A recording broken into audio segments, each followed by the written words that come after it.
So we're on to chapter 23, Enharmonic spellings and enharmonic modulation. We're going to start light on this chapter this week with some enharmonic spellings and in some reinterpretation and kind of get into some chorales. I'm going to guide you on the assignment you have for Monday to hopefully give you a little bit of direction in how to look at the chorales and the self-tests you have to look at. But regardless, let's talk about enharmonic spellings. Enharmonic itself basically means, if I was to play a note like E flat, not only would we call this E flat, but enharmonically, it's equivalent to D sharp, right? So the basis of enharmonicism is that it's essentially the same fundamental frequency, but we have different names for it. And the different names will depend on the context of the key that we're in and how the composer is using a particular pitch. So I did give out a handout here for enharmonic spellings and modulation, and I think this is a nice handout just to kind of guide you through the process. The book talks about a few reasons for enharmonic spelling.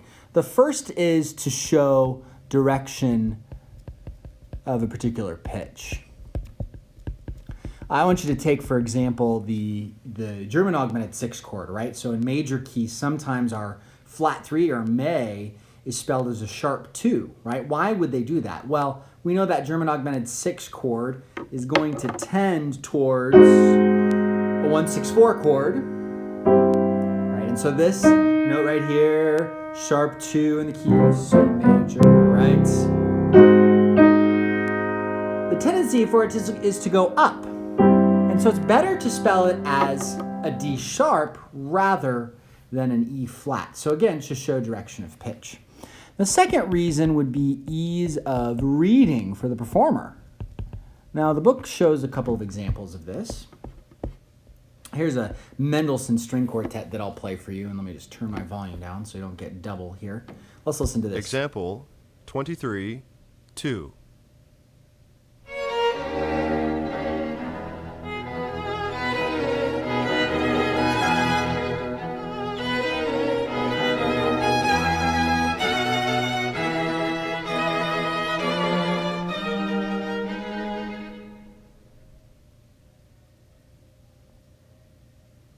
So at the end there, you see all this highlighted stuff here.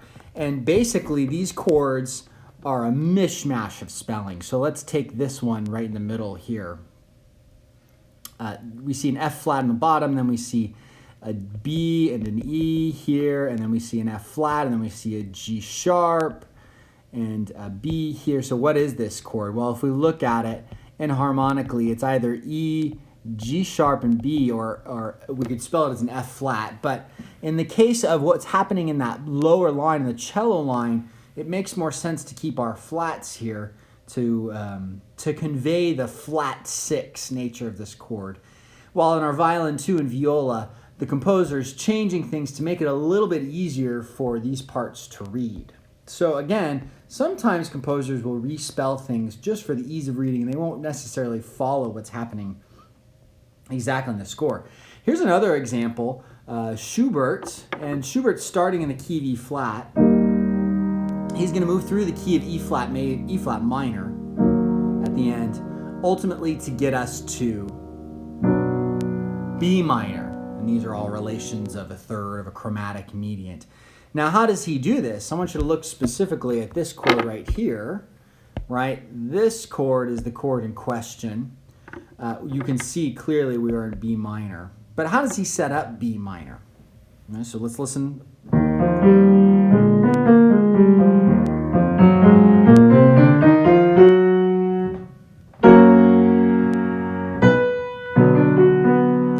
me see if I can play it one more time for you.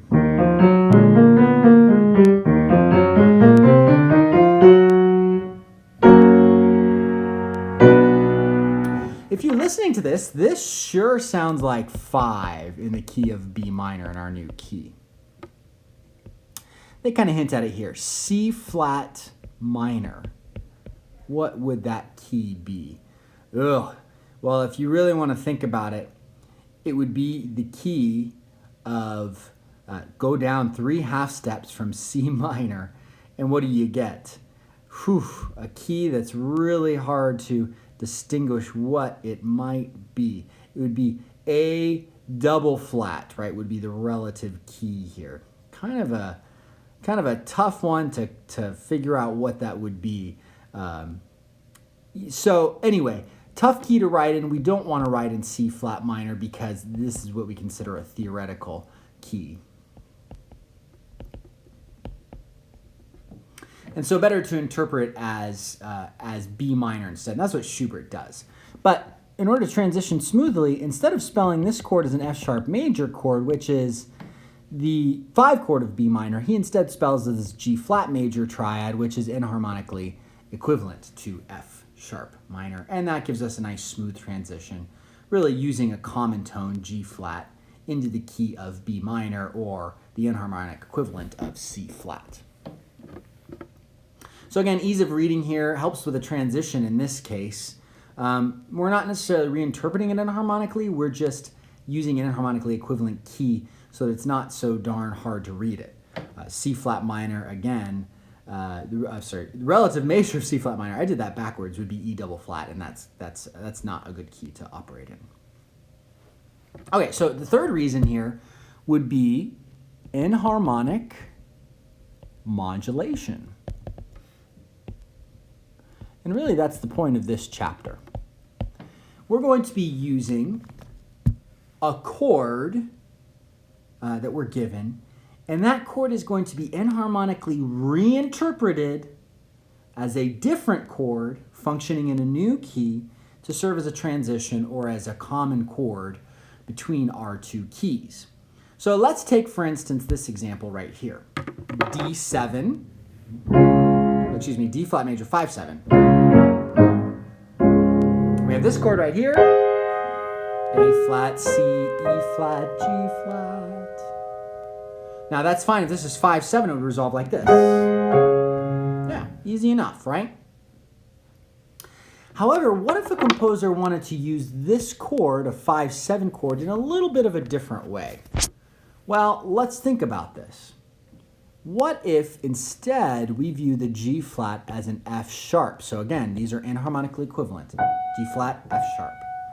Now what kind of chord do we have? Well, you can see down here we have a German augmented 6 chord. Completely different, right, in terms of its function and in terms of how it resolves. That F sharp's going to go up, the E A flat's going to go down, and we're going to resolve out to G.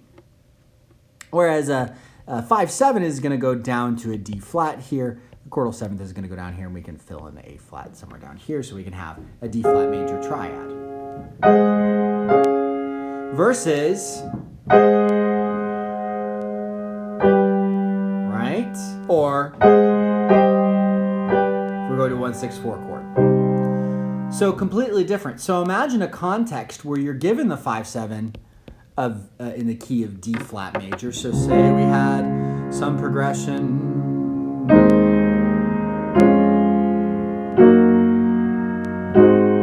Right, we expect it to go to D flat major, but instead it resolves. So the chord might be spelled as 5/7, but it resolves like a German augmented 6 chord. So we might see that chord progression 1, 5, 6, 4 as I played a D flat major, right? And I'll play this progression again. I played 2, 6, and then I played my 5/7 chord. But then even though it's spelled like 5/7, I reinterpreted it to be a German augmented 6 chord, and then I resolved it out 1, 6, 4, 5, or 5/7 if you want, and then 1 in C minor. So again, let me play that for you.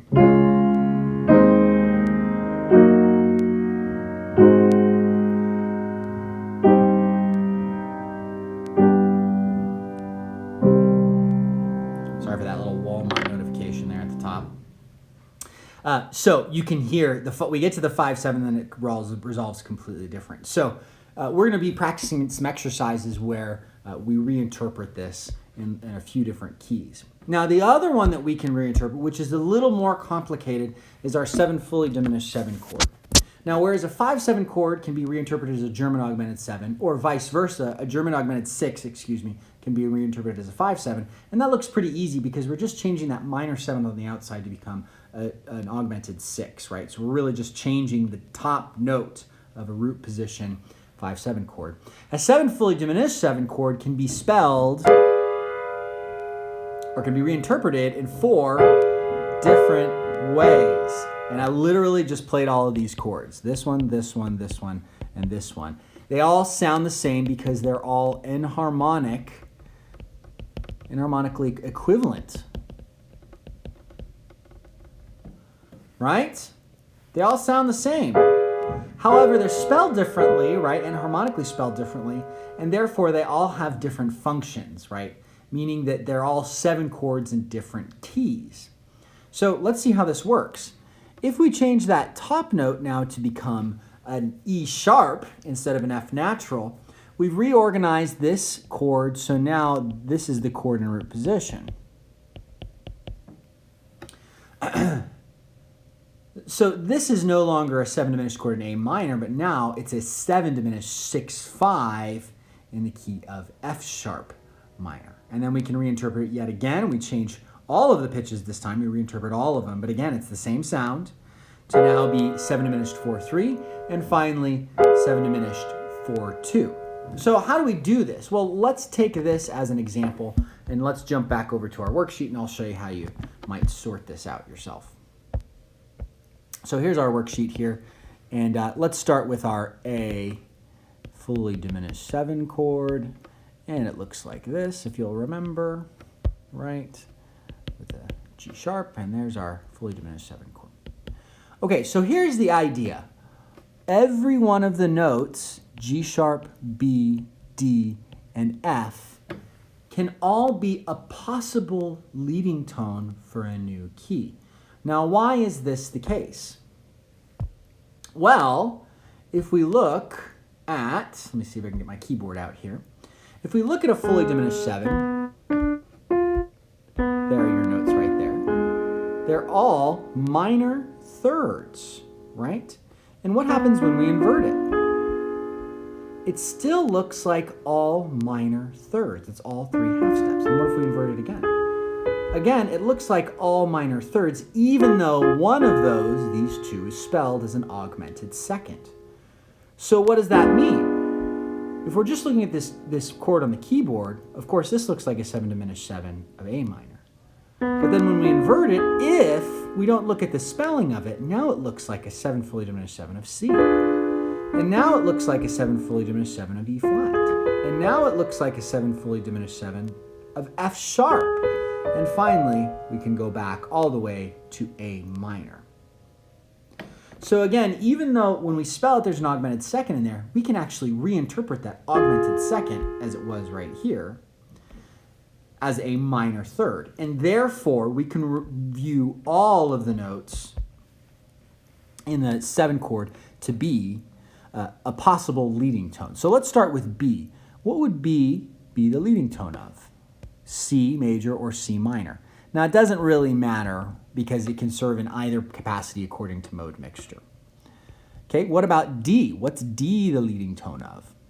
Well, that would be the key of E flat. And that could be E flat major, E flat minor, again, doesn't matter.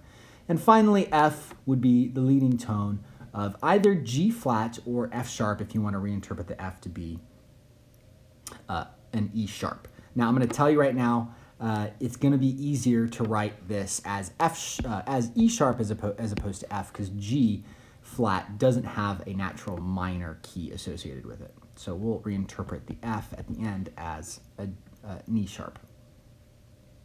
So this would be the leading tone to F sharp or F sharp minor. Okay, so once you've established this, then what you can do is you want to go in and use each of the pitches from our original chord and build a fully diminished 7 chord on it.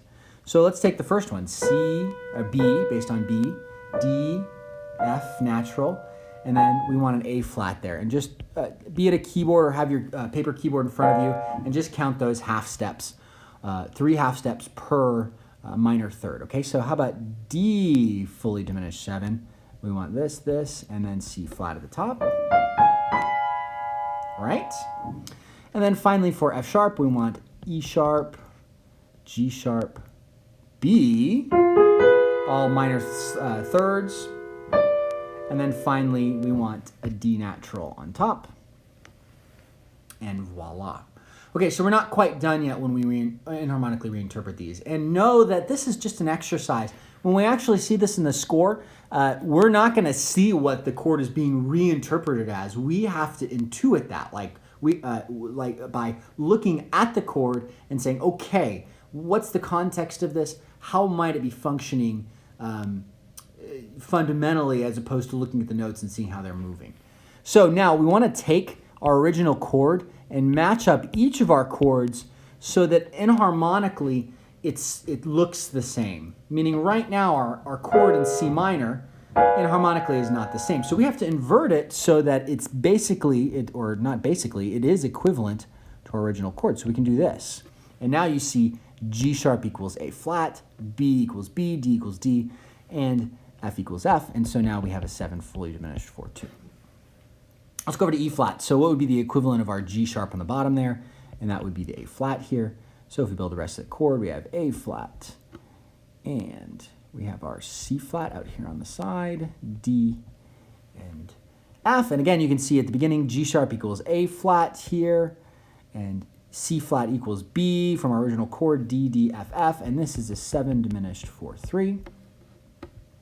And finally, our equivalent to G sharp is G sharp here. So we have G sharp, B, we'll throw our D off to the side, and F.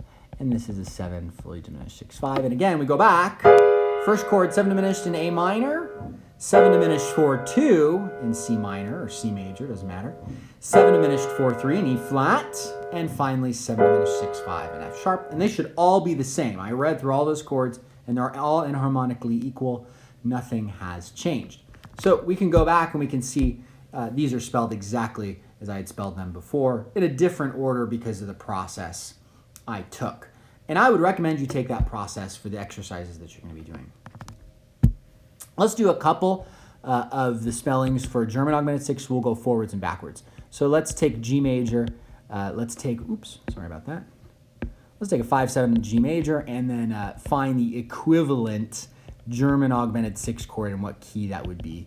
So a 5/7 chord in G would look like this, right? And so when we reinterpret it to be a German augmented 6, the note we're going to change is this note on top, and we want it to be an augmented 6th instead of a minor 7th on the outside. So we're going to retain all of the bottom notes, and we're going to change that top note. So inharmonically equivalent to C natural would be B sharp, and voila, our 5/7 turns into a German augmented 6, which they sound exactly the same, but their tendencies, their resolution is different, right? So 5/7 in G major, German augmented 6, right? What key would that be? Well, there's an easy way to figure that out. For these exercises, it's always going to be that second note. It's F sharp. Or we can figure it out this way. B sharp resolves out to so, D resolves down to so. This is the 5th scale degree, and it would be the 5th scale degree of F sharp minor or F sharp major.